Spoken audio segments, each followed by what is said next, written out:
देखेला लोग, चाहे मोबाइल में चाहे टीवी में, कुल लौकेला। कहानी वैसने लौकी, फोटो ना लौकी, लेकिन एकदम साफ साफ तस्वीर आपके सामने हुई। बड़ी सुंदर बिरहा, जवानों के शहादत का बिरहा रोज आप सुनते हैं। फौजी को गोली लगी, शहीद हो गया, लेकिन एक जिंदा फौजी की कहानी जरा सुनिए, वो भी कहीं और का नहीं, आपके घर का। शुरुआत बिरहा में गजल कलाई लगन कैसे मास्टर?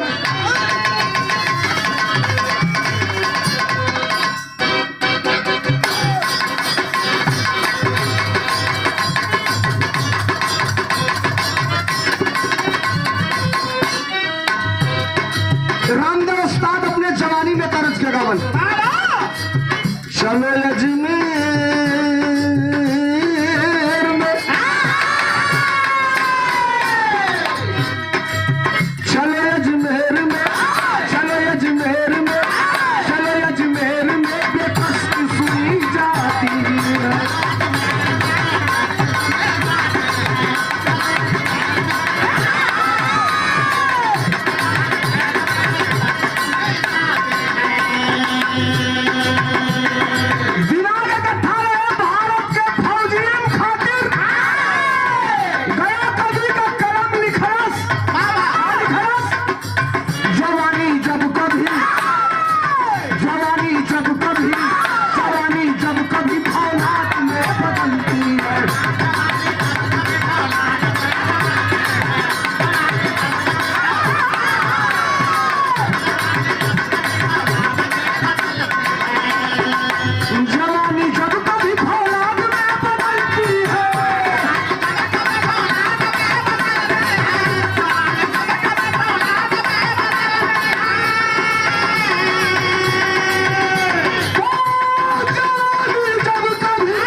बिरहा में कव्वाली, कव्वाली का भाव और भूमिका, ये बिरहा का पिलर होला। ने के बाद पिलर 1 इंची बढ़ा गई, अब वो पिलर पर अब आगे बढ़ी, दीवार चली, तब छत हुई। शुरुआत बिरहा का कहानी कैसन, कहाँ का, कौने जाति का, कौने बिरादर का, कौने तारीख का। आजा मास्टर।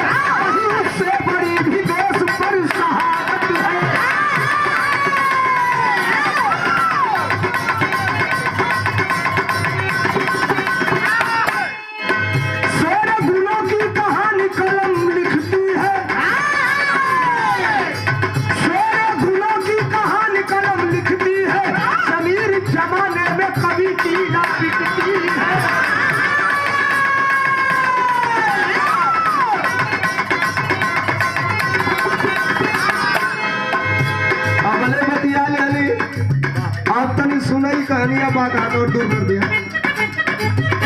कहानियां बात हाथ हो। शहीदी खंड, शहीदी धरती। देखिए, कवि के कलम की दाद देनी पड़ेगी। शहीदी धरती कह देना हल्की बात हो जाएगी। शहीदी खंड, अब खंड क्या होता है? जो हिंदी का जानकार होगा, गद्य का जानकार होगा, वो समझेगा कि शहीदी खंड का मतलब क्या हुआ। शहीदी खंड गाजीपुर को कहा जाता है, शहीदी खंड गाजीपुर को कहा जाता है, जिसका आजादी से गुलामी तक का नाता है।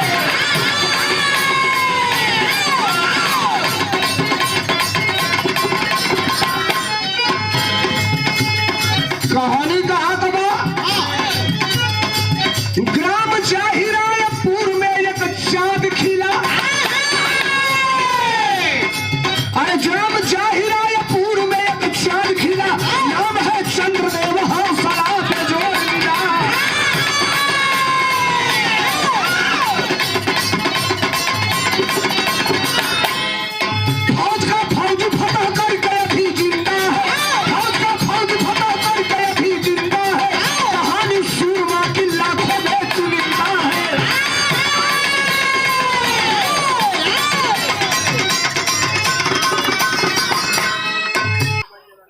जब आप बनारस जाते हैं यहाँ से, बनारस के तरफ अगर आप ट्रेन पकड़ करके जाते हैं तो हो सकता है आप रसड़ा से पकड़ते होंगे। यह ट्रेन बनारस वाले लाइन में आपको कहाँ मिलाती है? इंदारा मिलाती है। सुनिएगा हमारी कहानी, हमारे बिरहा। जब इंदारा से आप बनारस के तरफ आगे बढ़ते हैं तो रास्ते में आपको एक स्टेशन मिलेगा, जिस स्टेशन का नाम है जखनिया स्टेशन।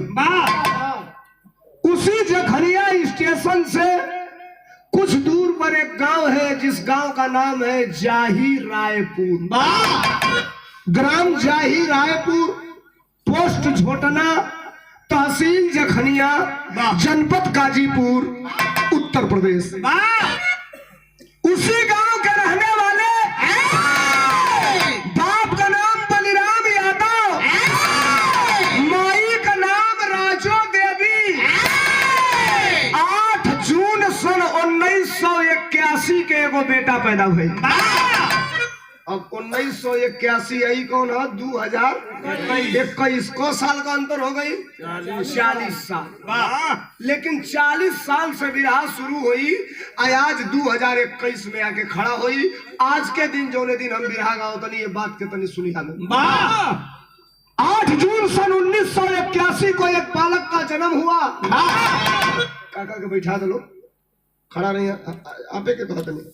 हाँ बैठ जाए कहीं, बैठ जाए। जन्म हुआ, महतारी बाप बड़ी प्यार से वो लड़का का नाम रखलन चंद्रदेव यादव। चंद्रदेव यादव पढ़े लगल, बढ़े लगल, समय आगे बढ़े लगल और विराह में तरद लग गई। कैसे मास्टर?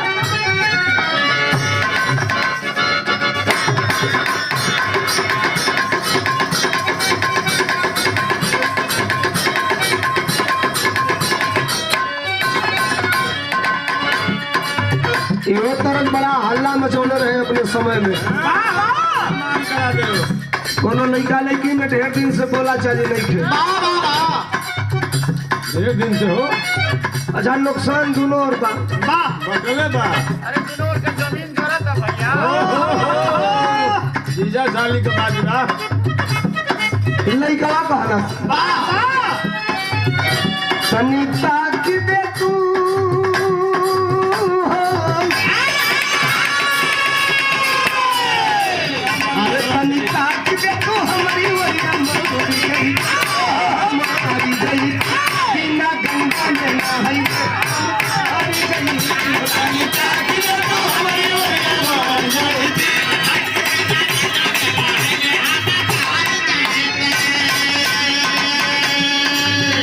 धुन सुने का मिली, लेकिन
नौजवानों, हो सकता है आप जाते आते होंगे तो आपको भी जानकारी होगी। वाह।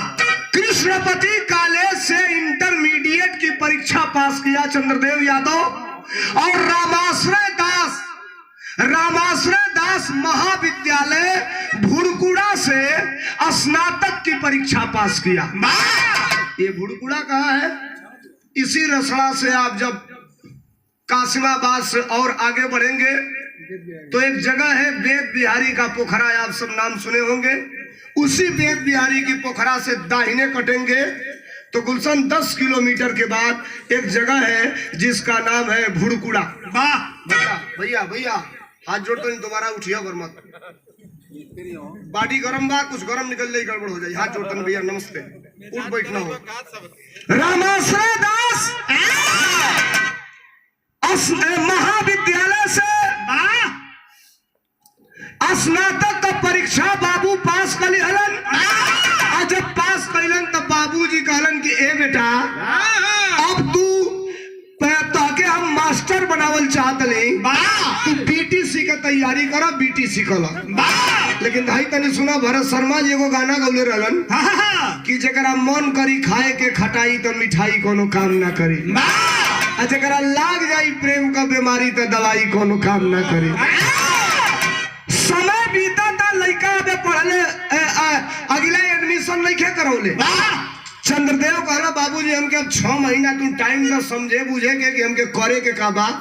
तब तक चंद्रदेव के जिंदगी में एक आदमी आइडियल बन के आ गया।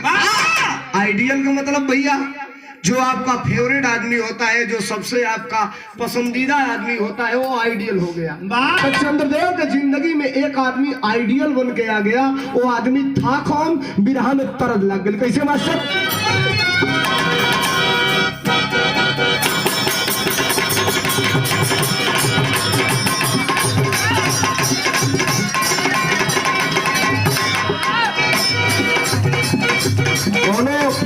भौजाई अपना देवर से कहले रहो, अरे टूटा तहिया पथता पलाई,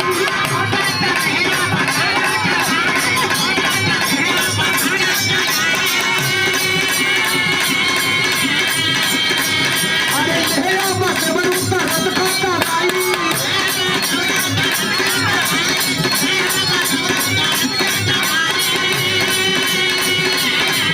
अरे टूटा तहिया पथता पलाई, तेरा बस बरूता रद करता लाई।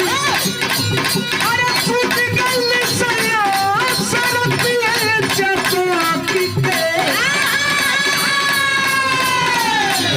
अरे टूट गई सैया सरतिया चतुराती के, अरे भइलवा कमरिया लपक के।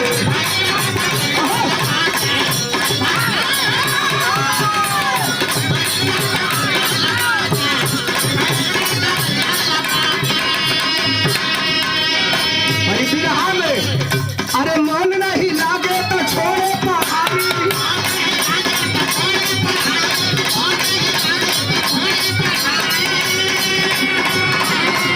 अरे बुआ के लड़का से भइल मिठाई,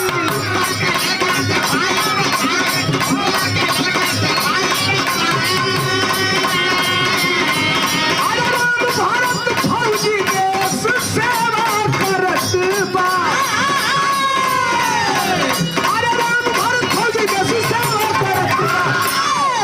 संगत का रोग धीरे धीरे लगत बा।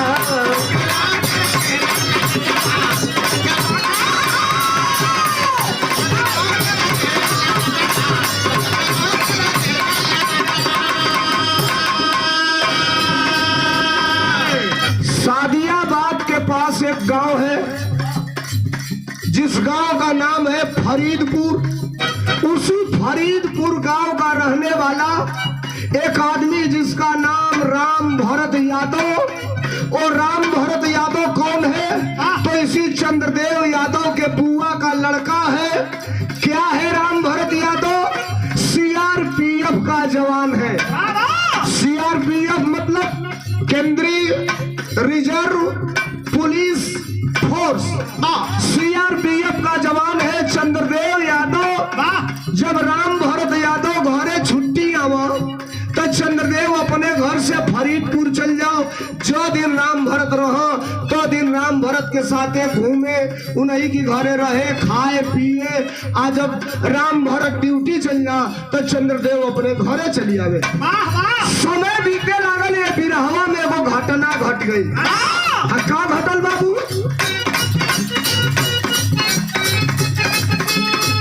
अरे राम भरत भैया के भैली बहुतिया।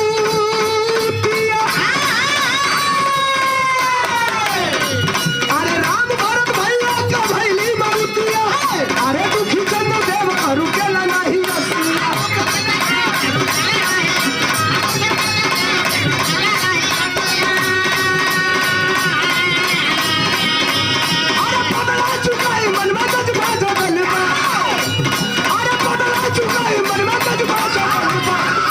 रोग धीरे धीरे लगल बा।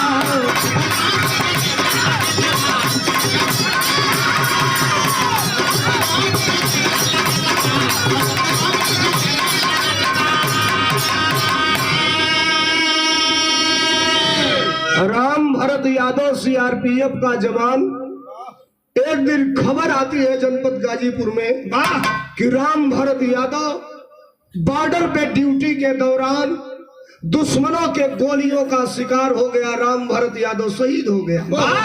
सुनिए मेरी बात। लाश आती है पावतपुर एयरपोर्ट बनारस। वहां से अधिकारियों के साथ गाड़ी में डेड बॉडी आती है फरीदपुर। चंद्रदेव यादव श्मशान घाट पर है और फरीदपुर के श्मशान घाट पर पूरे गांव के इलाके के नगर के लोग जुटे हैं, बैठे हैं। अब जरा गौर करिए, मेरा सवाल बिरहा में सबसे पहले यही था। आप देखते होंगे श्मशान घाट पर, भैया आप देखते होंगे श्मशान घाट पर गांव भर का लोग परवाह करे जाला, घाट पर जाला। कबले रुकेला गांव भर का लोग, जबले चीता में आगी ना लागल रहेला। जो आग लगल, आधा लोग अपन नहा धो के जल छिड़क के निकलने लगे, चलो अब तो आगी लाग गई। बच जाला के परिवार का लोग। काहे खातिर? जली हुई चिता के राख को प्रवाहित करते हैं उस पानी में, उस नदी में। राम भरत की चिता की आग धीरे धीरे धीरे धीरे धीरे धीरे धीरे लपटे बंद हो गई। वो डेड बॉडी राख में तब्दील हो गई। परिवार के लोग उसको बाहर करके राख को नदी में डाल रहे हैं। एक मुट्ठी राखी उठाई चंद्रदेव यादव और उठा करके अपने ललाट पे लगाया। दिमाग साइकोलॉजिकल आदमी था, वो साइकोलॉजी पढ़ा हुआ आदमी था। कभी कभी साइकोलॉजी का मतलब मनोविज्ञान। साइकोलॉजिकल विद्यार्थी एक्स्ट्रा टैलेंट होते हैं। नौजवानों आप जरा ध्यान देना, बीच में इस बिरहा में कुछ साइकोलॉजिकल बातें भी आपको बताऊंगा। खड़ा हुआ दक्षिण साइड के तरफ और खड़ा होकर के ऑटोमेटिक चिल्लाना चालू कर दिया, अरे हरामजादा, ये चंद्रदेव यादव कसम खाता है जब तक वर्दी पहनकर दुश्मनों के सीने में गोलियां नहीं उतारूंगा, तब तक मेरे कलेजे को ठंडक नहीं मिलेगी। अगल बगल के लोग घर द्वार गए, ए चंद्रदेव क्या हो गया, पागल हो गया तू? संभाले उसे। ठंडा हुआ, लोग घर चले आए। चंद्रदेव भी एक दिन दो दिन रहा अपने फुआ के घर, अपने घर चला आया। बाबूजी कहला चंद्रदेव बड़ा डिस्टर्ब लग रहा है वो तुम। चंद्रदेव कहा कुछ नहीं बाबू, राम भरत भैया के साथ कंटिन्यू रहते रहे हैं, शहीद हो गए, उनकी याद खत्म नहीं हो रही है कलेजे से। समय धीरे धीरे बीतल और समय जब धीरे धीरे बीतल तो प्रगति के पथ पर ईमानदारी से अगर आप अग्रसर हैं तो याद रखिए मंजिल आपको जरूर मिलेगी। चंद्रदेव यादव भी सीआरपीएफ में भर्ती हो गया। अब ये बात बिरहा में कभी कभी ऐसा होता है कि इतनी छोटी कहानी को इतना बड़ा बनाने के लिए तमाम बातें बेवजह की कही जाती हैं, लेकिन इसमें एक सुख बात बेवजह की नहीं होगी। जितना ही होगा बिरहा उतना ही ओरिजिनल आपके बीच में होगा। चंद्रदेव यादव सीआरपीएफ में भर्ती हो गया। जब भर्ती हो गई ना, महतारी बाप ट्रेनिंग में भेजत हो। ट्रेनिंग में राहुल भाई रिक्शा चलाने वाला का लड़का अगर फौज में भर्ती हुई नरेगा में काम करे वाला का लड़का अगर फौज में भर्ती हुई, जूता सिए वाला का लड़का अगर फौज में भर्ती हुई, तो जब ट्रेनिंग में लड़का जाला सा तो लोग भूजा भरी लाई मिठा भेली 2-4-5 किलो देला कि बेटा हमार रही तो ट्रेनिंग में खाई। सब दिहले की बात चाहे केहू का लड़का ट्रेनिंग में जाई तो लोग घी जरूर 2-4-5 किलो खरीद के देला। ना पैसा रही तो उधार लोग खरीद के दे, लेकिन दे जरूर कि मेहनत पड़ी दे तो घी हमार लड़का खाई। इस देश में डाकुओं के सरकार में डाकुओं से भी बड़ा एक महा डाकू है इस देश में, शायद आप लोग समझ नहीं पा रहे हैं उसको। बहुत बड़ा एक डाकू है, एक आंख का काना, सलवार पहन के भागा था दिल्ली के रामलीला मैदान से। पुलिस धो ले रही तो अगर पकड़ा गए तो मारत दोगड़ा उनका चुत्तर लाल हो गए। साहब लोग कहते हैं धर्मेंद्र सोलंकी उल्टा सीधा बोलता है। आप जरा बताओ, इस गांव में अमवा गांव में पूरा गांव घूमिए हेलो ईरानीय गांव है, 10 किलो घी अगर पूरा गांव खोज दे बोलो तो 10 किलो घी पूरा घर गांव खोजले के बाद वो इकट्ठा ना हो, गलती कही तो बताइए हेलो 10 किलो घी ना मिली और वो 1200-1500 रुपया से कम किलो ना मिली। अगर गलती कही तो बताइए सबे। चल जाइए इसके दुकान पे पतंजलि पे भैया ने काट कर था में से कुछ काट उठ लिया डली हटा लड़का के ट्रेनिंग में भेजे के बिरहा में तरद लग गए भैया। कमानी में तरद छिड़का मन कैसे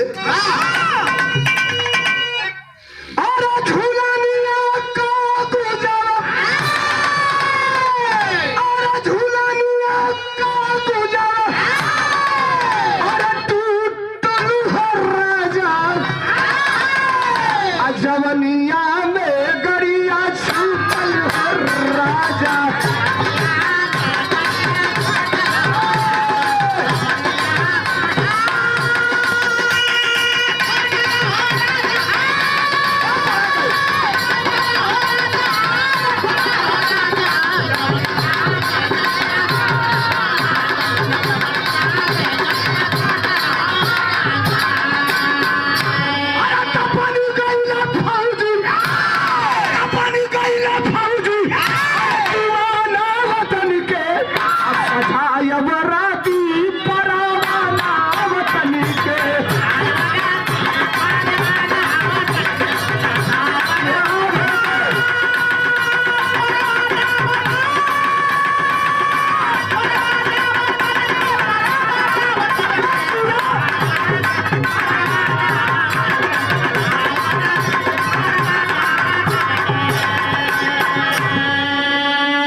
तरफ से बहुत बहुत रुपयों का पुरस्कार, जिनके दरवाजे पर यह कार्यक्रम हो रहा है। हमारे नेता हैं, हमारे मित्र हैं।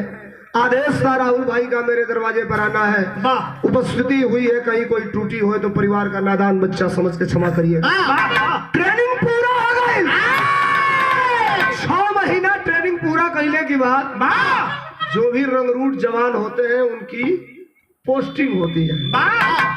पोस्टिंग कहाँ भाई? अरे राज छत्तीसगढ़ में, अरे राज छत्तीसगढ़ में पहली पहली तैनाती खुला बहावे जहां पाती पाती।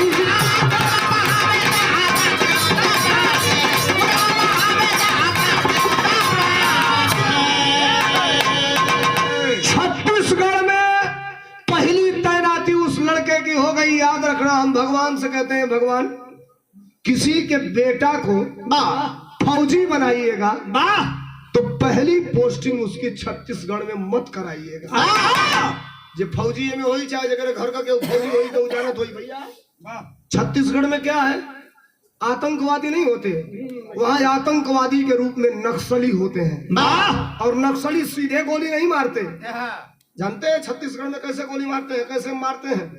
रास्ते में पहाड़ को, जमीन को काट के एक बित्ता यानी 6 इंच और उसमें बारूद भर देंगे, तार लगा करके डायनामाइट बिछाकर बाहर चले जाएंगे। एक जगह कहीं आड़ में बैठ जाएंगे, रिमोट लेकर जवानों की गाड़ियां जाएंगी। अगर उस रास्ते बटन दबाएंगे ब्लास्ट होगा और हमारे जवानों के पचरखे उड़ जाते हैं। सुकमा में आतंकवादी हमला हुआ था। 12 जवान हमारे मारे गए थे, और 12 जवान जब मारे गए थे, आपको याद होगा, आप बड़े जल्दी भूल जाते हैं, छत्तीसगढ़ के सुकमा में जो आतंकवादी हमला हुआ था। और शर्म है इस देश के अंदर, 14 दिन तक उन जवानों की वर्दी झाड़ियों में फेंकी गई थी। 14 दिन तक झाड़ियों में थी।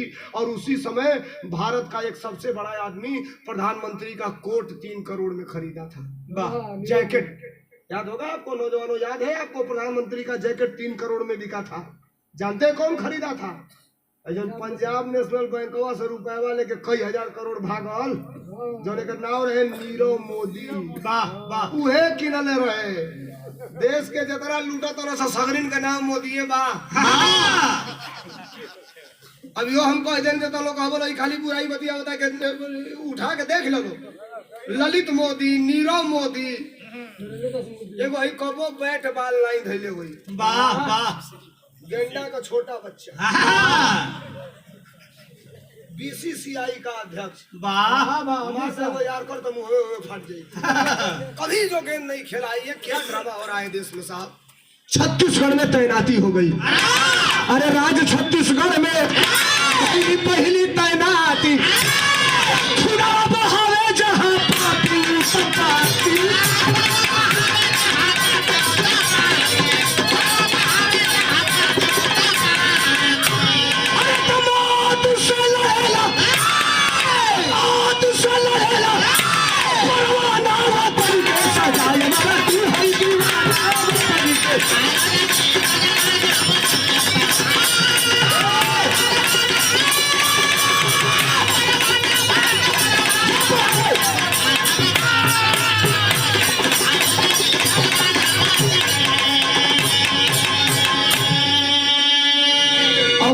चंद्रदेव पर छत्तीसगढ़ में चंद्रदेव की तैनाती हो गई। चंद्रदेव 3 दिन ड्यूटी किया।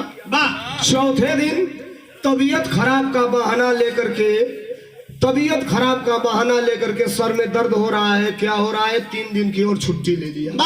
3 दिन ड्यूटी किया है, 3 दिन की छुट्टी ले लिया। और चंद्रदेव के साथ 7 ऐसे रंगरूट थे जो चंद्रदेव के साथ ट्रेनिंग से ही साथ में 7 की पोस्टिंग हुई थी छत्तीसगढ़ में।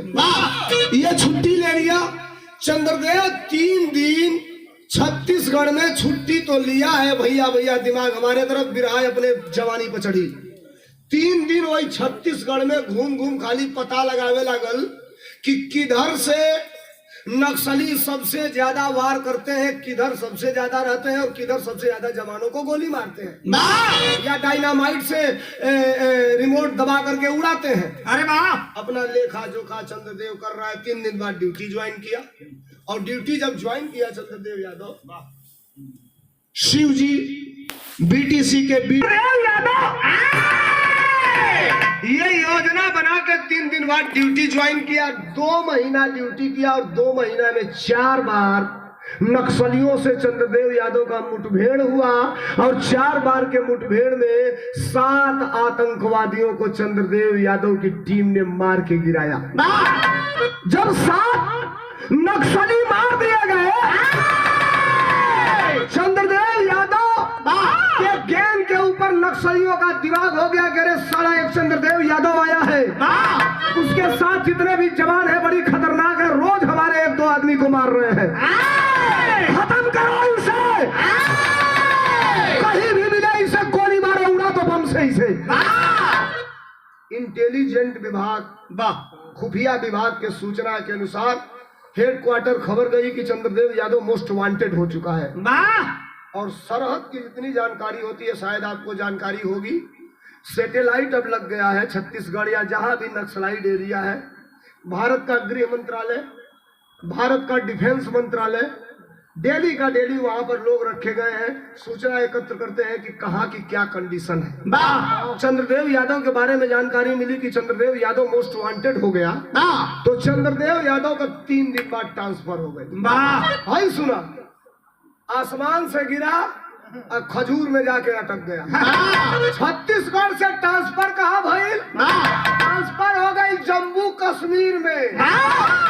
5 गो जवानन को चंद्रदेव के साथ रहे वाला चिट्ठी मिलती है कि आपका ट्रांसफर हो गया है जम्मू कश्मीर में। वाह चंद्रदेव यादव अपने जवानों को लेकर के वहां से आता है जम्मू कश्मीर। वाह जम्मू कश्मीर में आके आमद कराया। आमद मतलब सामने, आमद मतलब ये होता है कि छुट्टी लेके या अगर आप बाहर हैं जाकर के आमद करा लेंगे तब से आपकी ड्यूटी चालू हो जाएगी। वाह चंद्रदेव यादव आमद कराया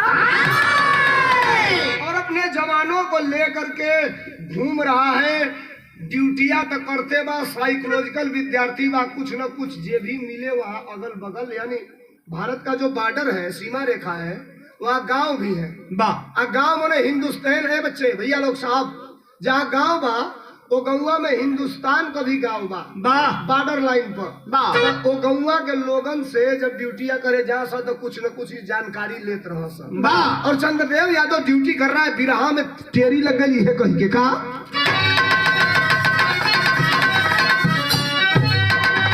हम बिरहा गा देली पूजा, लोग सुन लिहल, तू गा देलू, लोग सुन लिहल, लिखने वाला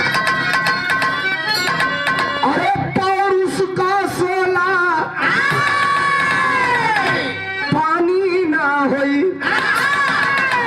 पौरुष का सोला पानी ना होई, अरे पौरुष का सोला पानी ना होई, संग के हवन कुंड में झुलसी भले जवानी, जंग के हवन कुंड में झुलसी भले जवानी, पौरुष का सोला पानी ना होई। 15 दिन बीत गई चंद्रदेव यादव के जम्मू कश्मीर में। छत्तीसगढ़ के जो नक्सली थे, वाह आतंकवादी केवल एक प्रदेश में नहीं है, हाँ उनका इंटरनेशनल तार जुड़ा हुआ है भैया। यहाँ भी कहीं भी हर जगह वो मिल जाते हैं, एक दूसरे से कांटेक्ट में रहते हैं, कनेक्शन में रहते हैं। वाह जम्मू कश्मीर में मैसेज दे दिए सब छत्तीसगढ़ वाले कि एक यहाँ से चंद्रदेव यादव गया है, बड़ा खतरनाक है, उससे बच के रहना, बड़ी गोली मार रहा है, बड़ी मौत कर रहा है।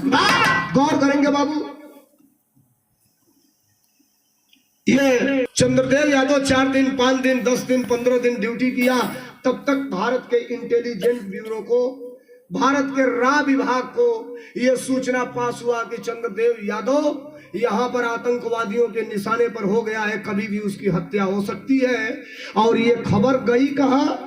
भारत का सबसे बड़ा जो सुरक्षा का अधिकारी है इंटेलिजेंट ब्यूरो का, नाम उसका नौजवान जानते होंगे, बुढ़ऊ दादा ना जानत हो लोग, नाम है उसका अमित डोभाल। अमित डोभाल को जब इस बात की जानकारी हुई, आदेश दिया एक्स्ट्रा सुरक्षा चंद्रदेव के साथ होगी। हम कवर सुरक्षा कह सकते हैं, सुरक्षा नेताओं को भी मिलती है, एक्स श्रेणी, वाई श्रेणी, जेड श्रेणी। मुख्यमंत्री को जेड श्रेणी मिलती है, जो पूर्व मुख्यमंत्री तो जम्मू कश्मीर में ड्यूटी करत करत अब उसके साथ 20 जवान जाते थे।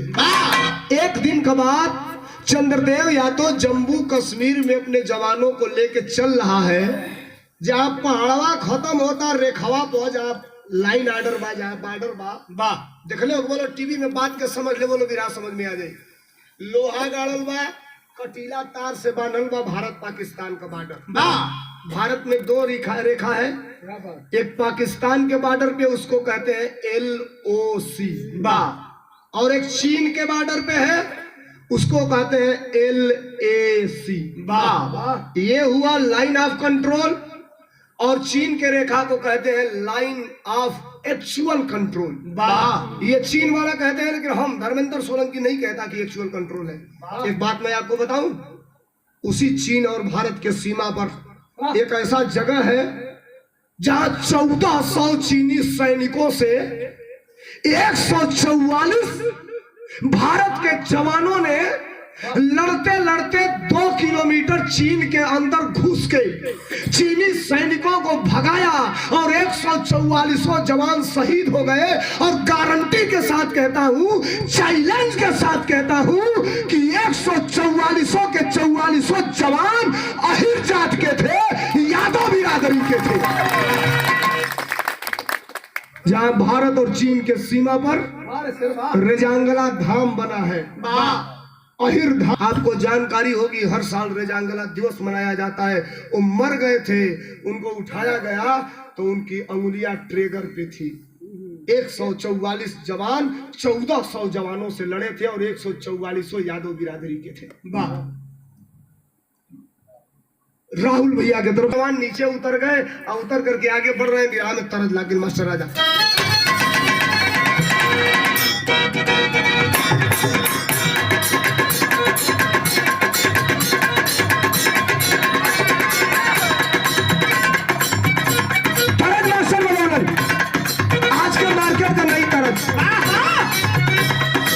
साझे से नाच देखे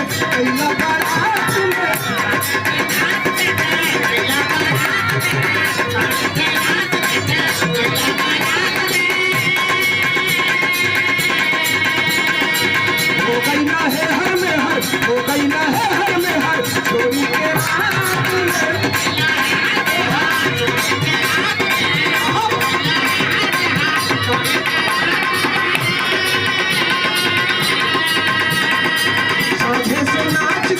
महिला बारात में हो गई ना है हर में हर, चोरी के रात में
आगे की तरफ बढ़ रहा है। कटीला तरवा जवन भारत पाकिस्तान का रेखावा पर बा धीरे से बाबू, और रेखावा पर 21 जवान दूरबीन लगाए हैं, हाथ में AK-47 लिए हैं, आगे की तरफ बढ़ रहे हैं। 8 फुट नीचे गड्ढा से तब तक आगे चंद्रदेव है, चंद्रदेव को दिखाई देता है। कटीले तार के उस पार एक बड़ा पत्थर है, बड़ा पहाड़ है, और उस पहाड़ पर 15 या 18 मीटर की 15-18 फुट की ही दूरी होगी। 8 लोग कत्ती बांधे हैं, 8 आतंकवादी बैठकर हथियार लेकर के योजना बना रहे हैं। अगर वो आतंकवादी हैं, अगर वो योजना बना रहे हैं तो 100% यही सही है कि वो भारत के खिलाफ ही योजना होगा, भारत के पक्ष में योजना नहीं होगा। दूरबीन में बड़े बड़े दिखाई दे रहे थे। चंद्रदेव यादव पैक हुआ, फ्रीज हो गया। चंद्रदेव यादव खड़ा हो गया और डांट करके आवाज दिया, खबरदार, खबरदार, एक भी जान आगे नहीं बढ़ेगा, पोजीशन लो। हो गए, सो गए सब जवान, दूर करे यार, सारे जवान सो गए वही जमीन पर। आप देखे होंगे जवानों को बॉर्डर पे कभी कभी ऐसी वर्दियां मिलती है कि वर्दिये पर घास जामल रहेला, पेड़ पतलो जामल रहेला। अगर बड़हन घास में जवान के सुता दे लगबे ना करी कि में जवान सुतल बा कि घास उगल बा। मन्नू भाई गलती तो नहीं कह रहा हूँ। सारे जवान सो गए। चंद्रदेव यादव बैक हुआ और धीरे से इशारा किया कि खबरदार, एक बार सारे जवानों की बंदूकों से एक ही बार इशारे पर गोली चलनी चाहिए और टारगेट वो 8 आतंकवादी होना चाहिए। राइफलें मुड़ गई, AK-47 की नाल उन 8 आतंकवादियों की तरफ हो गया। इशारा किया चंद्रदेव यादव, तर तर तर तर तर तर तर तर तर तर तर तर गोली चली। 6 आतंकवादी मर गए ऑन स्पॉट। एक आतंकवादी गिर गया, नीचे गिरा, वो मरा कि जिंदा है ये नहीं पता, लेकिन एक आतंकवादी के पैर में गोली लगी। ऐसे हथियार पकड़ के AK-47 भाग रहा है कि कहीं पहाड़ मिल तो इधर लुका के आयाड़े से गोली चली थी। सामने से तो नहीं चला पाऊंगा, 20-20 जवानों की गोली आ रही है। तबले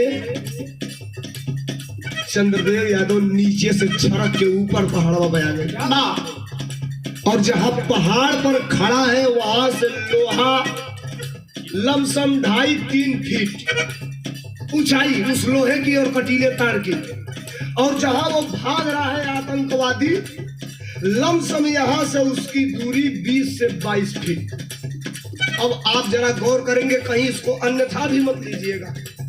कई कलाकार विराह में ये कह दिया कि गोली लगी है पॉकेटवा में, चौवन्नी रहे, वही पर से गोली वापस हो गई। और ऐसा ऐसा गोली आओ तो जैसे कि लोहा छेद दिया तो चौवन्नी तो चौवन्नी 22 फुट की दूरी है। चंद्रदेव यादव असलहा के कसला से पेट पर, फौजियों का असलहा सिपाही लोग के नियर कान्हे को लेकर आई फौजी चले। फौजियों का असलहा ऐसे होता है, पेट पे कसा होता है, टेपर होला, और एकदम ऐसे पोजीशन के मुद्रा में ट्रिगर पे उंगली होती है, कसलस तनी टाइट रहे इस बेल्ट दबा, और तब पे 4 फुट कूद के सीधे 20 फीट कूदा। क्या बात, अब हम कह देने कि 20 फीट कूद गई। गांव में पहले चिक्का होत रहा, कबड्डी होत रहा, कुदास होत रहा, देख लो एक बार कई आदमी 28 फुट 30 फुट कूद जात रहा। कई लोग काठी में गगरी दाब के 20-22 फुट कूद जाए पुरनिया लोग। चंद्रदेव है खैले बा, रियाज बनौले बा, प्रैक्टिस बा, कूदल 22 फीट गिरल वही आतंकवादी की देही पर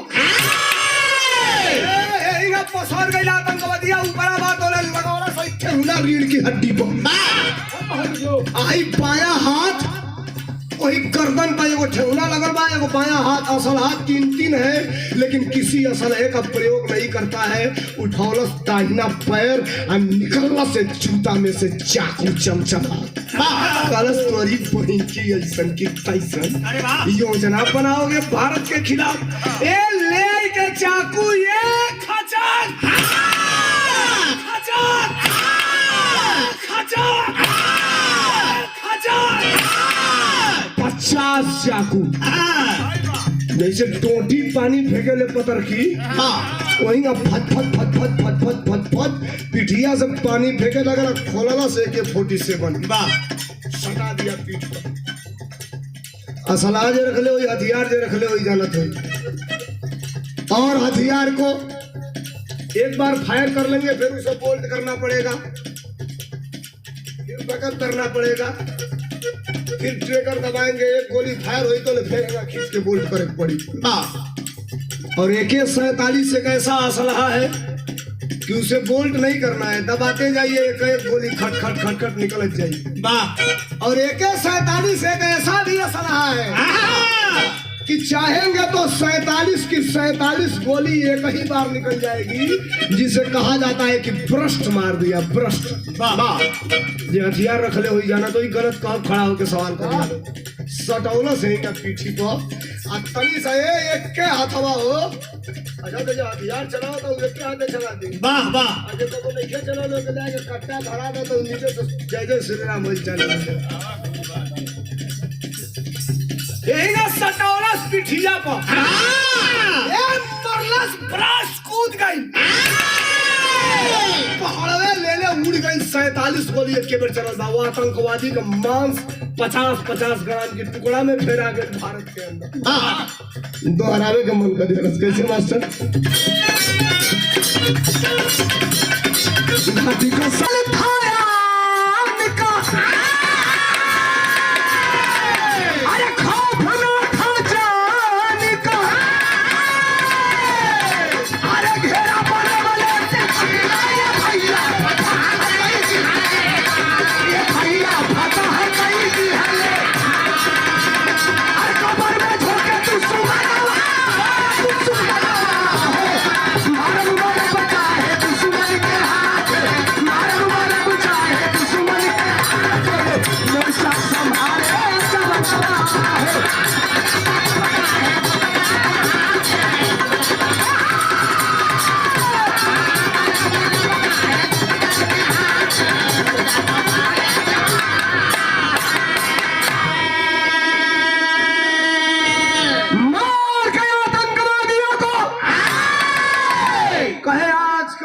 जो दिन है आज का काम पूरा, आज हम और ड्यूटी नहीं करेंगे, चलेंगे हेडक्वार्टर। सारे जवान हेडक्वार्टर आ गए। अगला दिन है भैया पाकिस्तान के पेपर में, अगला दिन पाकिस्तान के पेपर में 8 पाकिस्तानी आतंकवादी मारे गए हैं। बड़ी खबर हो गई। वो आतंकवादी थे किस रूट के? लश्कर-ए तोयबा अजहर मसूद, जो भारत का सबसे बड़ा आतंकवादी है। आप जानते हैं अजहर मसूद को, अजहर मसूद पाकिस्तान में खलबली मच गई। बाप रे बाप, एक चंद्रदेव यादव है साला, छत्तीसगढ़ में भी मारा, और एक एक दिन में 8 आतंकवादियों को उसकी टीम पाकिस्तान में मार रही है, घुस के मार रही है। ये साले को खत्म करो 24 घंटे के अंदर। अजहर मसूद के तरफ से एक ऑडियो भेजा गया भारत के तरफ, 24 घंटे के अंदर चंद्रदेव यादव को मार दिया जाएगा, तो बचा लो। का मतलब पाबंदी लगा दी गई कि बिना हेडक्वार्टर के आदेश तुम अपने कमरे से बाहर भी नहीं निकलोगे। भोजन भी तुम्हें अगर करना होगा तो सीधे मेस में जाओगे, खाना खाओगे, और नहीं तो मेस से खाना तेरे कमरे में आ जाएगा। कब तक? जब तक आदेश नहीं होगा तुम कमरे से बाहर नहीं निकलोगे। आतंकवादियों ने ये चैलेंज किया है कि 24 घंटे के अंदर चंद्रदेव यादव को मारा जाएगा। बंद हो गया एक कोठरी में, रात भर कड़ी सुरक्षा थी, सैकड़ों जवान थे उस कमरे के अगल बगल की। कोई आतंकवादी साला आए परिंदा पर भी नहीं पार पाएगा। 3 दिन बीत गया, चंद्रदेव यादव को कुछ नहीं हुआ। तब तनिसा ढीला हुआ, कर्फ्यू टाइप का था, ढीला हो गया। अब चंद्रदेव यादव 8 दिन 10 दिन बीत गया। चंद्रदेव यादव कमरे से निकल के जाता था, मेस में खाना खाता था, खा के आता था, सोता था या खाना यहीं लाके खाता था। एक दिन के बाद रात को 11 बज रहा है, भोजन है वीर रस। वीर रस नहीं समझ रहे हैं? कटिंग वाला 4 प्लाई है। भोजन है, प्लेट में भोजन रखा गया है। चंद्रदेव खाने जा रहे हैं। बुरा मत मानना अगर कोई फौजी, एक फौजी बैठी है, किसी के घर का कोई फौजी होगा। 95% फौजी ड्यूटी के दौरान भोजन करते समय हल्का हल्का एक पैक, 95 की बात कर रहा हूँ, 5% नहीं लेते हैं। या वही हमने की कहा कि फौजी पियक्कड़ होते हैं। मनो ये तो उनको ड्यूटी में मिलता है दारू, जिनको अगर शौक से दवा के रूप में एक एक घोट लोग लेते हैं। भोजन कर रहा है, एक पैक बनाया है, ऐसे उठाया है और मुंह में लगाने जा रहा है, तब तक सेल फोन की घंटी बज गई। हाँ यार, खाना खाते समय किसने फोन कर दिया, बड़ा रीस लगा। आज अक्सर फोन अपना पेटेंट आदमी बनाया था। भारत और पाकिस्तान के बॉर्डर के गांव का एक मुसलमान था, जात का नाम था अब्दुल करीम। अब्दुल करीम का फोन था, फोन उठाया, पैक रख दिया, नहीं पिया। फोन रिसीव किया, कहा करीम बोल। अब्दुल करीम कहा साहब जगह है आप? कहा रे यार मैं जगह हूँ यार, मैं क्या करने जा रहा था, क्या बताऊं, तू अपनी बात बता, इतनी रात को क्यों फोन किया है? कहा साहब आज तक 13 लोगों से ये बात बता चुका हूं, 14वें आदमी आप हैं साहब, कि आपसे ये बात बता रहा हूं साहब। लेकिन याद रखना, इस विश्वास के साथ आपको फोन किया हूं साहब कि आप इस पे कार्रवाई जरूर करेंगे। चंद्रदेव यादव का बताओ कहना क्या चाहते हो? सुन लो साहब, इस कश्मीर के घाटी में एक ऐसा जगह है जो जगह हिंदुस्तान का है, लेकिन वहां 40 फुट पाइप में पाकिस्तान का झंडा फहर रहा है। 13 लोगों से ये बात मैं बता चुका हूँ। कहाँ गए हो भैया साउंड वाले? 13 लोगों से ये बात बता चुका हूँ, 14वें आदमी आप है। सीटी न दे भैया, है कि हल्का सा कम कर दिया। 14वें आदमी आप है। डांट की आवाज दिया चंद्रदेव यादव, कहा खबरदार, अगर सूचना गलत हुई एक भी गोली बाहर नहीं जाएगी, तेरे खोपड़ी में उतारूंगा। अब्दुल करीम कहा साहब खड़ा करके चौराहे पर गोली मार देना, लेकिन मैं जो कह रहा हूं बिल्कुल सही कह रहा हूं। चंद्रदेव यादव ने कहा लोकेशन भेजो, लोकेशन वाह मैं अमवा में भी राग आ रहा हूँ, वाह केहू के देवरिया बताओ, लोकेशन भेज दिया। अब सुना जौने फौजी जवान के मना बा कि ते कोठरी से बाहर मत निकलिए। राती का 11:30-12 बजे था। सारे जो 2-4 पहरा देने वाले लोग थे वो भी सो रहे हैं, वो भी पहरे पे है लेकिन अर्ध निद्रा में है। लेकिन ये जवान उसी रात को भोजन नहीं करता है। वर्दी पहना, असलहा लिया, एक बैग बांधा, एक हथियार पेट पे लगाया, एक बेल्ट लिया, पॉकेट में कुछ कपड़ा का रखा और धीरे से खिड़की खोल के निकल गया। भनक तक किसी को नहीं लगी कि चंद्रदेव यादव कोठरी से बाहर निकला है। निकल गया चंद्रदेव यादव और निकल करके जो लोकेशन भेजा गया था वो दूरी कितनी थी? 21 किलोमीटर। और 21 किलोमीटर की दूरी 1 घंटा 5 मिनट में दौड़ते हुए बूटों की आवाज खट खट खट खट खट खट खट खट 65 मिनट में 21 किलोमीटर। यहां मैं कह दिया सामान्य रोड पे तो आप दौड़ सकते हैं, लेकिन जहाँ पहाड़ है, पहाड़ी है, उबड़ खाबड़ रास्ता है, टेढ़ा टाढ़ा रास्ता है, वहाँ 21 किलोमीटर आपको 65 मिनट में जाना हो। जो नौजवान फौज की तैयारी करता होगा भर्ती की, उससे पूछिए कि फेफड़ा फट जाएगा कंटिन्यू दौड़ने में। लेकिन दौड़ के गया। मोबाइल का मैसेज, मोबाइल का लोकेशन बता रहा है कि आप अपने एग्जिट लोकेशन पे हो, सही लोकेशन पे हो। लेकिन रात हो गया, अब तो 1:30 बजने को है, कहीं दिखाइए नहीं दे रहा है कहाँ झंडा है। तब तक निकाला लेजर लाइट और 12 उस पहाड़ पे। तो एक जगह पहाड़ में 4 फीट का गैप था, फटा हुआ पहाड़ था। और जब उधर टार्च मारा, भैया आवाज ना हो, जब उधर टार्च मारा तो देखा एक सफेद चमचमाता हुआ पाइप है जो वहां पर गाड़ा गया है। 4 फुट गड़ा हुआ कूद गए।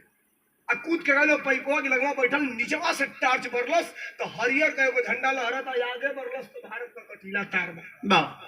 ये साफ हो गया कि धरती और ये जमीन भारत की है और झंडा पाकिस्तान का लहर रहा है।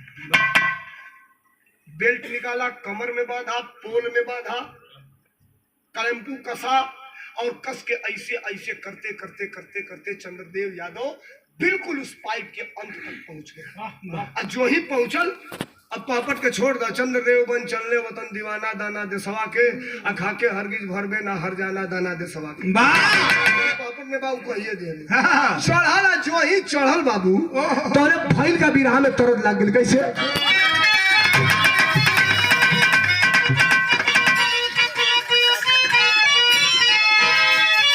आई सुना, पापट के बाद और रामदेव उस्ताद का तरज, पापट के बाद तरज।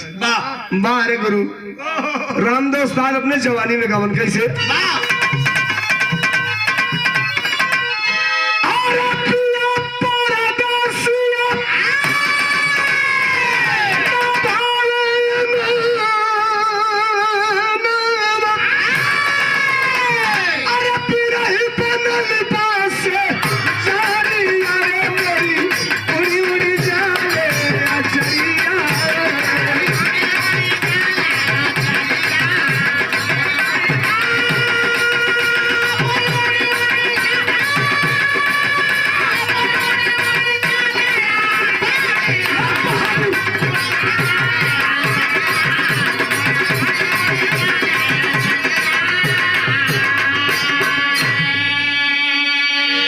ये वीर रस के तरस पर राहुल भैया के तरफ से बोल चढ़ के खाते। अब एगो कमर में बेल्ट बा, अब बेल्ट का दूसरा हिस्सा कलमकू टाइप का है, ऐसे कसेंगे तो टाइट होता जाएगा, पाइप में है। एक हाथे पकड़त बा, झंडा बा पकड़ाते नहीं के मार्किन टेरिकाट टाइप का झंडा बा, पकड़ाता नहीं के तो नहीं हो, अथवा छोड़ देलस पैरवा ऐसे दोनों पैपुआ में फंसा के टाइट बा, बेल्ट बा गिरी ना ऊपर से तो ले एक हाथवा से लुड़िया के और दूसर का हाथवा से झंडवा पकड़स। बाहर चंद्रदेव, बाहर गाजीपुर का माटी का कैलस पाकिस्तानी झंडा नोच के गिरा वाले शेरवा का दिल चला है, आना हो चलन देशवा का जवाना।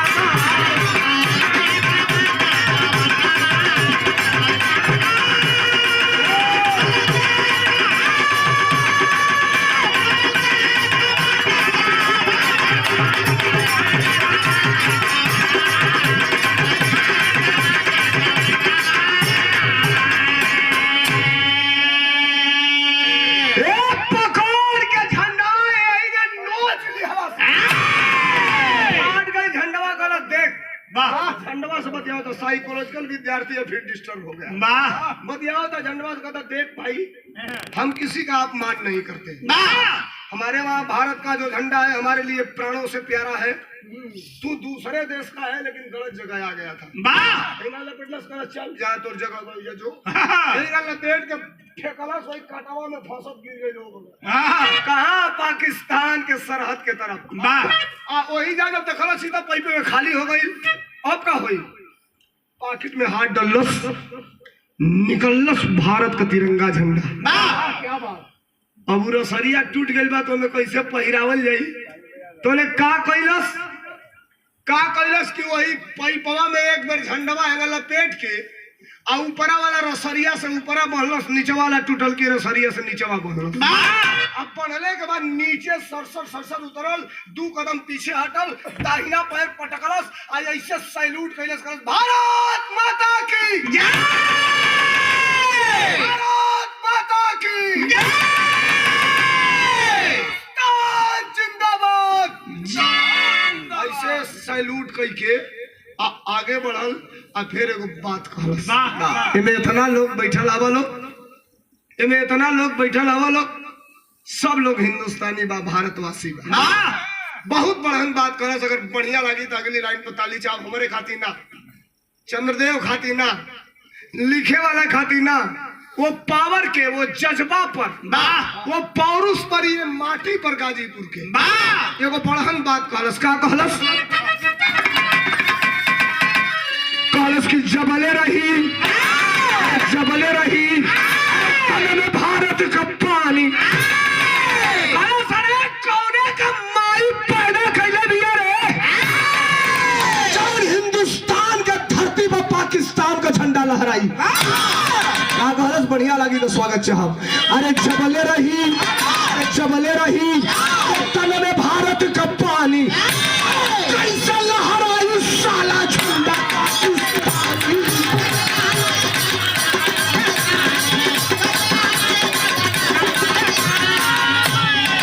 अरे तपनी हनुमान झंडा हिंद का लहरावले, जत प्रदेश कली जाना चलन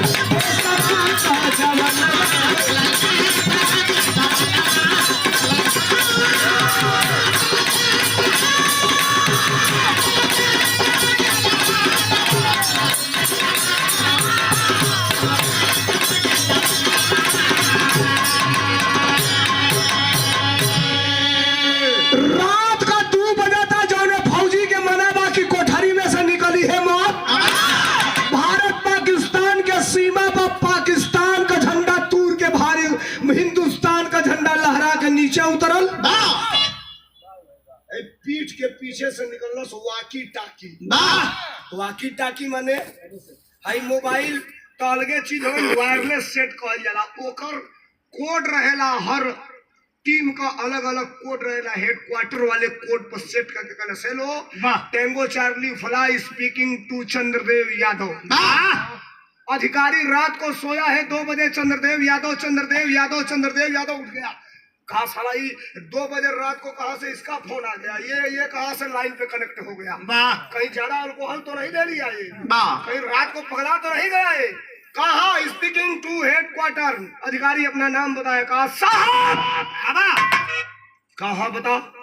कहा साहब, हिंदुस्तान और पाकिस्तान के सरहद पर इस घाटी में एक ऐसा जगह है जो जमीन है हिंदुस्तान की, झंडा था पाकिस्तान का।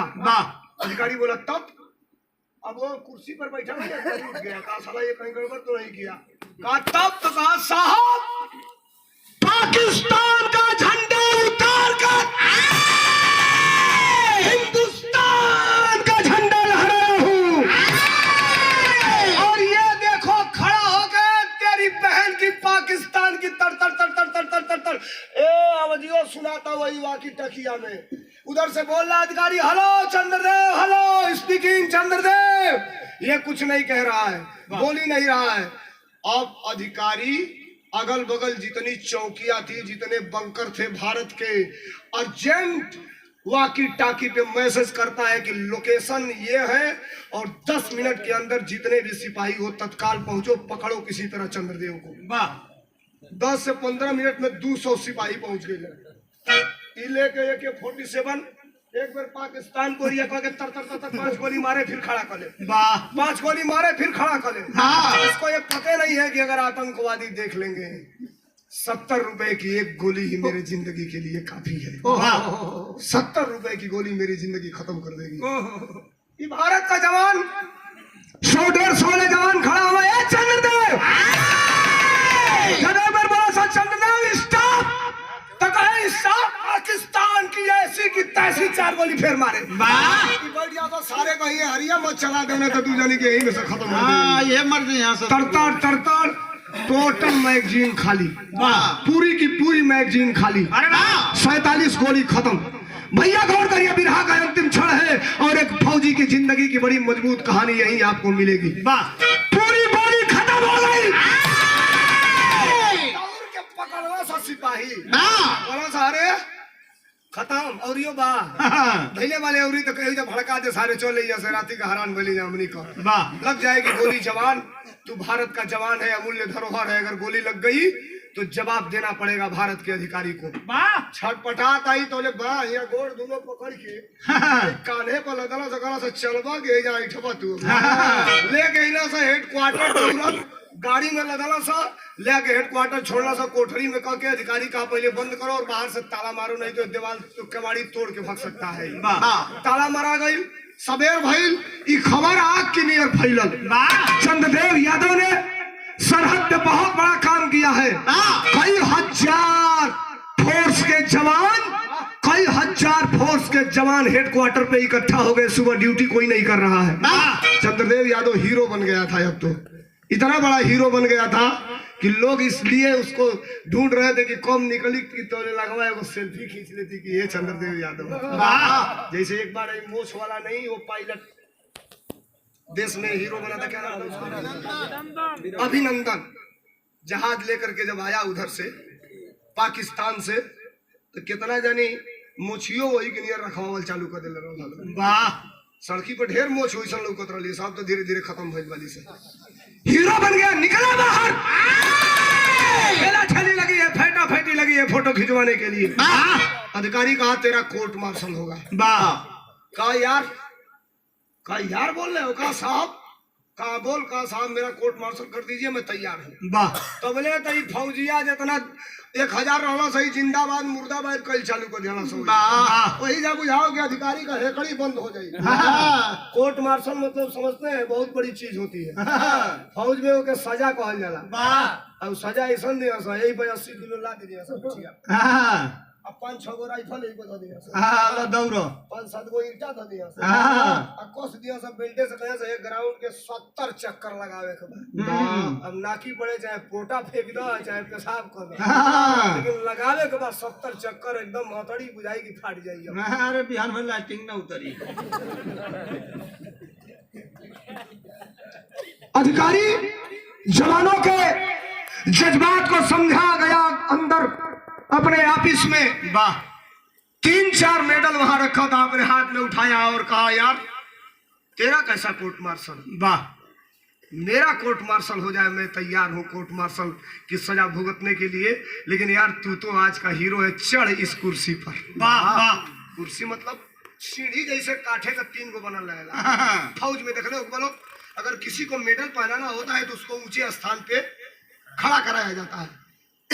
वही कुर्सिया पर वही स्टूलवा पर चढ़ा के 4 गो मेडल, चारों मेडलवा लेके पहना दे रस घटैया में। अरे पगल ताली तर तर तर तर। खबर हो गई चंद्रदेव यादव एक ऐसा योद्धा है जितने जिंदगी में पहली बार ऐसा काम किया है, पाकिस्तान का झंडा उतार के हिंदुस्तान का झंडा फहराया। एजा के कहानी के बंद कर। छत्तीसगढ़ में लड़ल, जम्मू कश्मीर में लड़ल, 8 आतंकवादियन के मरलस, पाकिस्तान का झंडा उतरलस, हिंदुस्तान का झंडा फहरौलस। अब एक एरिया क्लोज करो, अब तो नहीं लेके आजा कहा आपके घरे। बिरहा के आल्हा में ही बात लगल। कैसे मास्टर?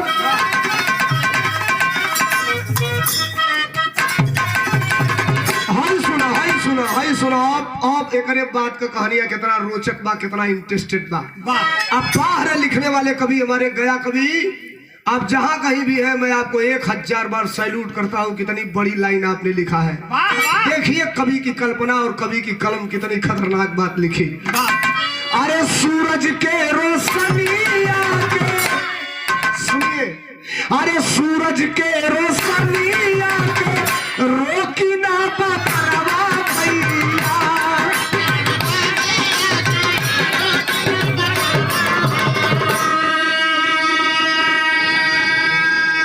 सूरज के रोशनिया के रोकी ना बदरवा भैया। कितनी बड़ी लाइन है लेकिन यहू से बढ़हन लाइन दूसरका में लिख दिया। अरे गगरी में समाई ना सगरवा कथा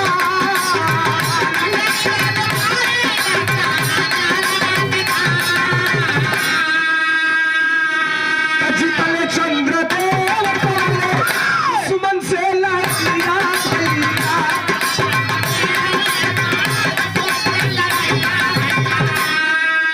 अरे चेहरा हिंदुस्तान का इलबा उजिया।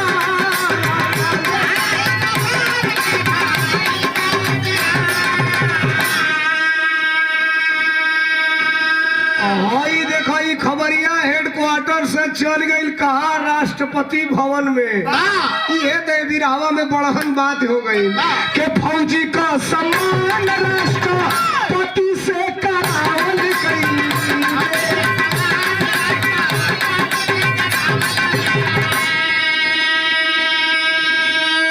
सबसे बड़ा पुरस्कार कब मिलता है फौजी को? मरणोपरांत। मर जाने के बाद परमवीर चक्र, वीर चक्र, शौर्य चक्र दे करके राष्ट्रपति या प्रधानमंत्री सम्मानित करता है उसके परिवार के लोगों को। लेकिन ये खबर गई भारत के राष्ट्रपति भवन में और भारत के वर्तमान राष्ट्रपति ने बुलाकर अपने राष्ट्रपति भवन में राष्ट्रपति सम्मान से उस फौजी चंद्रदेव यादव को सम्मानित किया। कौन था राष्ट्रपति? फौजी का सम्मान राष्ट्र अरे पति से करावल गई। अरे प्रतिभा पाटिल के हाथ सभी का।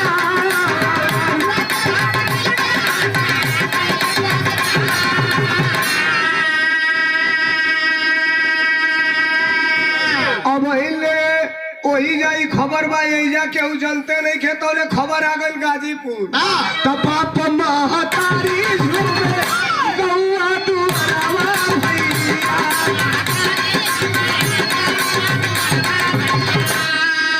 अरे तू नहीं मनसा यादव का तू लहवा होना।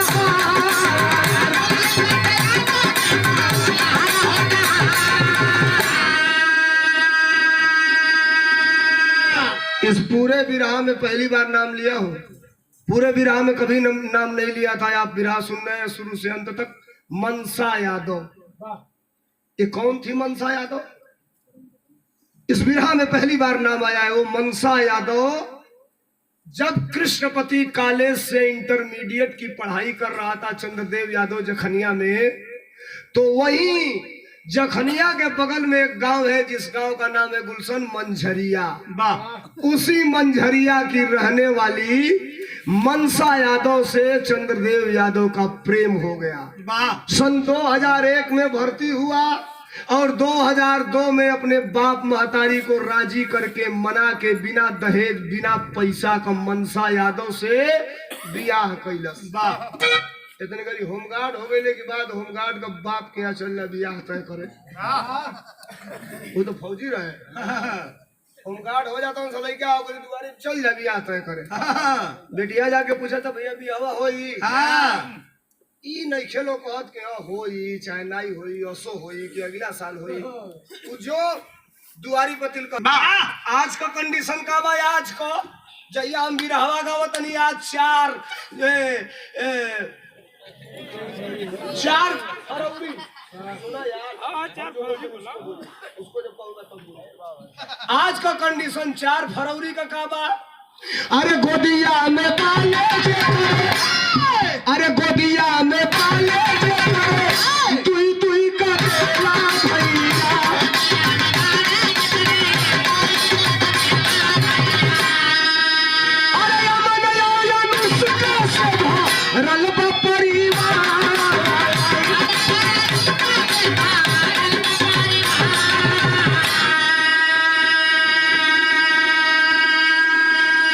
2 बच्चे हैं, एक बेटा जिसका नाम अमन, एक बेटी जिसका नाम अनुष्का। वाह पेपर में कहीं खबर नहीं आई, टेलीविजन पे कहीं नहीं आई, हमके कैसे जानकारी हो गई? वाह हम कैसे जान गए? वाह बिरहा चाहे पूजा निगम हो चाहे हम हो, आप लोग YouTube पे सुनते हैं, अगर गवैया का मोबाइल नंबर रहेला तो आप लोग फोन करके बतियाइयो लेला, तमाम लोग फोन करेला, फौजी ज्यादा फोन करते हैं हम लोगों को। अच्छा सबसे ढेर परेशानी भैया कब हो जाला जानता ना? राती को 12 अक्टूबर को मेरा बिरहा था BHU गेट के सामने करौदी चौराहे पर। वाह बिरहा कैसे रहे? कैसे हो भैया? ए पूजा कैसे बिरहा रहे? हैदर अली की फुआ से। वाह दुनिया कहेला सुमित्रा नंदनी, मैं कहता हूँ सुमित्रा लंठनी। वाह ये कहे भाई। अब आगे लगे संदहा से नीचे उतार दिए 4 लेन से, रिंग रोड से 5-7 किलोमीटर चलाते चलाते अपने दरवाजे पर ले गए। ये ढोलक हारमोनियम और करताल झाल से बड़ी मेरे लिए कुछ नहीं है। जिंदगी में इसी की रोटी खाता हूँ और यही मुझे देश दुनिया तक पहुंचाई है। इसकी कसम खा के कहता हूँ, एक झूठ नहीं। चंद्रदेव अपने दरवाजे पर बैठाए, सब लोग बैठे चाय पिए। हम चाय पीने के बाद सब लोग कहे कि भैया आप छोड़िए, विराह में लेट हो रहा है। चंद्रदेव ने कहा भैया 2 मिनट मेरे साथ मेरे घर के अंदर चलिए। क्यों? अनजान आदमी एक पहला मेरे को घरे गई वाला कोई कि घर के भीतर चला तो थोड़ा सा शंका हुई। अब वह में थोड़ा सा रिस्की आदमी, हम लोग हर जगह रुकते नहीं है, तो इनको लिए ड्राइवर साहब को हम कहे भैया अंदर चलते हैं। अंदर हम लोग गए, लाइन से फोटो टंगा हुआ था राष्ट्रपति के साथ, किसी देश के CM के साथ, बड़े अधिकारियों के साथ, फौजियों के साथ, मेडल लेते हुए, पुरस्कार लेते हुए, हथियार के साथ। ये है दिखा दिए। हम कहीं ठीक भैया कभी अब हम जाएंगे तो भैया 2 मिनट और समय लूंगा। हम कहीं भैया मत लीजिए फिर कभी। तो कहा मैं आपका पैर पकड़ रहा हूँ, मेरी बात 2 मिनट सुन लीजिए। हम कहे बताइए। जब अपनी ये पूरी कहानी चंद्रदेव यादव बताने लगे और जब मैं पूरी कहानी सुना तो मैं कहा अरे यार, आज तक तो हम लोग एक शहीद फौजी का भी राग आते थे कि फौजी भर्ती हुआ, बॉर्डर पे गया, गोली लग गई, शहीद हो गया, लाश घर आई, इतना लाख रुपया मिला, परिवार के लोग रोने लगे। एक जिंदा फौजी जो इतना बड़ा काम किया है और आज तक इस फौजी की कहानी को कहीं प्रकाशित नहीं किया गया। हम कहे भैया क्या चाहते हैं? पूजा इस बिरहा को लॉकडाउन में विजय लाल जी ने भी गाया था, सुनिएगा। उसने कहा एक आदमी गा दिए हैं। हमने कहा तब? तो कहा नहीं, मैं आपके मुंह से इस बिरहा को सुनना चाहता हूँ, मेरी चॉइस है, मेरी इच्छा है। हमने कहा चलिए गा देंगे। तो कहा भैया गाइएगा जरूर, सारा उनकी कहानी ऑडियो मोबाइल में रिकॉर्ड करके। और गया कवि को हमने उसी समय सेंड कर दिया। हमने कहा कवि जी बिरहा जरूर लिख दीजिए। घरवा से निकले ना कन्हैया जब, तो उनकी जो लड़की है नाम है अनुष्का यादव, गाड़ी तक वो भी आई, बेटा भी आया। और वो लड़की कही अंकल, हमने कहा जी बेटा। तो कही कि मेरे पापा का बिरहा कितना दिन में आप गा देंगे? हमने कहा बेटा प्रयास कर रहा हूं, 10 से 15 दिन में बिरहा गा दूंगा। गाया मैं उस बिरहा को। YouTube पे भी है हमारे चैनल सोलंकी समाजवादी पे, आप सुनिएगा। एक जिंदा फौजी की कहानी। मैं सलाम करता हूँ ऐसे जवान को और सलाम करता हूँ इस क्रांतिकारी गाजीपुर की धरती को कि ऐसा भी जवान इस धरती पर है जिसने जिंदा ही पाकिस्तान के मुंह पे करारा तमाचा मारकर हिंदुस्तान का झंडा लहराया। ये बहुत बड़ी बात है। बिरहा खत्म भइल, कहानी खत्म भइल। अंतिम लाइन के बाद कहना है क्या?